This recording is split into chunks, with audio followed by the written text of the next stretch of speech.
ကဲဒီနေ့မှာကျွန်တော်တငယ်ချင်းနဲ့6နဲ့ run မှာဖေးသွားထိုးမယ်ဗျာကျွန်တော်တငယ်ချင်း run ချမှာပေါ့အရင်ဘောလမ်းခွေလေးကိုဖျက်ရှင်းလိုက်မယ်ဗျာဟိုဘက်ကဒုံဖဲမှာ line ကြရင်လောက်တယ်မလားသေးခုချိန်ဒီကျွန်တော်အကြောင်းမလို့ဒီဘက်လေးကိုကျွန်တော် efficient လိုက်မယ်ဗျာဒီကောင်ကိုရှင်းပြီးဟိုဘက်ကမပေါ်သေးတဲ့ကနန်းကိုသွားဖောင်ဝင်ဖားလိုက်မယ်ဗျာလက်တီးကလည်းလာလွဲနေစေကြီးဟာဟိုမှာဒုံဖဲမှာလာမယ်ဒုံဖဲမှာကျွန်တော်ဟိလာတာဟာမဟုတ်ဘူးကတော်တဲ့ဝင်တာဒီကောင်မှမြန်တက်မယ်ရော့ကွာဖလီကပေးဟာမထိတော့ဘူး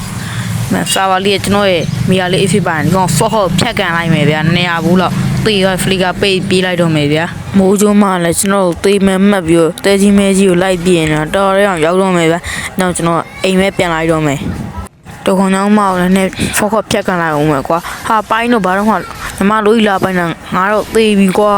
ဟိုမှာဂျပန်မှာဘာလို့ဂျပန်မှာအေဖီလေးဖော့ဟော့ဖြတ်ကန်လိုက်တယ်တေးရ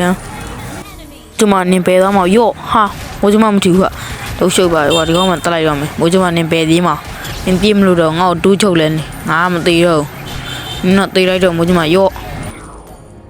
မပိုင်းတော့ဘာလုံနေတော့မသိပိုင်းတော့ဒီမှာဖောက်ဖောက်ခက်လေးကန်ပေးလိုက်မယ်ကွာပိုင်းတော့လိုက်ဖောက်ခက်ကန်မယ်ကွာရော့ဟာပိုင်းတော့ရင်ခုတ်တာငါတော့သေးပြီ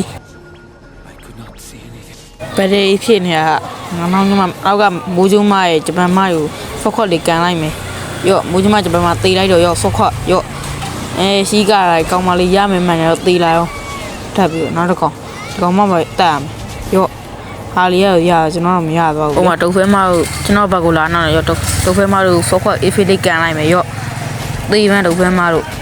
ရော့မပိုင်းရင်ကျွန်တော်လာပိုင်းကျွန်တော် import လို့တော်သေးတယ်ကျွန်တော်ပြေးလို့တာမဟုတ်ရင်သေးတော့မှာ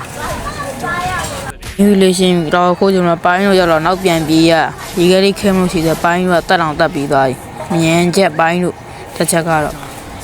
မီယာလေးကဘရားလေးကိုနောက်နေတောက်ခိုးချိုရဟာလေးကပန်းနောက်ထားတယ်မီယာကားနဲ့တောက်ခိုးချိုပြီးပြမတောက်တိုက်တယ်ကျွန်တော်တို့ဗီဒီယိုဖြစ်သွားရောဗျာပွဲလေးကကျွန်တော်ပွဲရနိုင်သွားတာဘက်ကပိုင်းကိုကျွန်တော်မကြည့်နိုင်ဘူးပိုင်းနောက်ကထပ်တွင်သိမယ်မပိုင်းတို့